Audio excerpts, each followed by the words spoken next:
കാസർഗോഡ് തെയ്യങ്ങളുടെ മുഖരൂപങ്ങൾ കൊത്തിയെടുക്കാനായി പരിശീലന ക്യാമ്പ്. തെയ്യങ്ങളുടെ വർണ്ണലോകം തീർത്ത് കലാകാരന്മാർ. കേന്ദ്ര സർക്കാർ പദ്ധതിയിൽ ഉൾപ്പെടുത്തി ശില്പികൾക്കായി മാവുങ്കലിലാണ് പരിശീലന ക്യാമ്പ് സംഘടിപ്പിച്ചത്.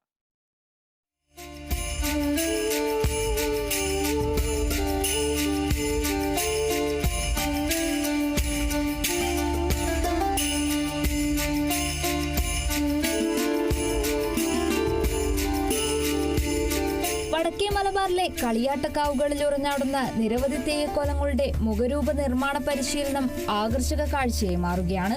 തെയ്യങ്ങളുടെ തിരുമുടിയും ചമയങ്ങളും ഏറെ സൂക്ഷ്മതയോടെ കുമിഴ്മരത്തിൽ കൊത്തിയെടുത്ത് വർണ്ണങ്ങൾ ചാലിക്കുന്നതിന്റെ അവസാന ഘട്ടത്തിലാണ് കാഞ്ഞങ്ങാട് നടന്നുവരുന്ന 50 ദിവസം നീളുന്ന ഗുരുശിഷ്യ ഹസ്തശില്പ നിർമ്മാണ പരിശീലന ക്യാമ്പ്. 20 യുവതികൾ ഉൾപ്പെടെ 30 പേരാണ് പരിശീലനം നടത്തിവരുന്നത്. 10ഓളം തെയ്യക്കോലങ്ങളുടെ മുഖത്തെഴുത്തും കർണാഭരണങ്ങളും വർണ്ണങ്ങൾ നൽകി ശില്പികളുടെ സംഘം പൂർത്തിയാക്കി കഴിഞ്ഞു. ബാലി, രക്തചാമുണ്ടി, വിഷ്ണുമൂർത്തി, കരിഞ്ചാമുണ്ടി, ഗുളികൻ, പൊട്ടൻമുത്തപ്പൻ ഭഗവതി, വെള്ളാട്ടങ്ങൾ തുടങ്ങിയവയുടെ മുഖരൂപങ്ങളാണ് പരിശീലന ക്യാമ്പിൽ ഒരുങ്ങുന്നത്.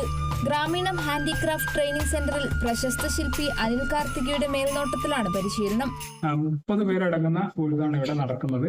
അതിൽ 20 പേരും സ്ത്രീകളാണെന്ന് പ്രത്യേകിച്ച് പറയേണ്ട കാര്യമാണ്. ഈ മേഖലയിലേക്ക്, ശില്പകലയിലേക്ക് സ്ത്രീകൾ കടന്നു വരുന്നത് വളരെ കുറവാണ്. വളരെ സന്തോഷം കാസർഗോഡ് ജില്ലയിലേക്ക് ഇങ്ങനത്തെ ഒരു കോഴ്സ് നടത്താൻ പറ്റിയത്.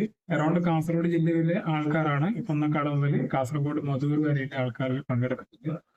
ഗവൺമെന്റിന്റെ ഭാഗത്ത് നിന്ന് ഈ കുട്ടികൾക്ക് പഠിക്കാനുള്ള എല്ലാ സൗകര്യം ഗവൺമെന്റ് കൊടുത്തിട്ടുണ്ട്. സെൻട്രൽ ഗവൺമെന്റിന്റെ പ്രൊജക്റ്റാണ്.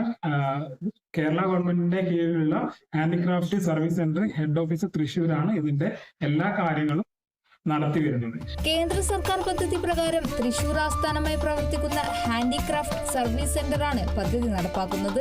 Kerala vision news, Kasaragod.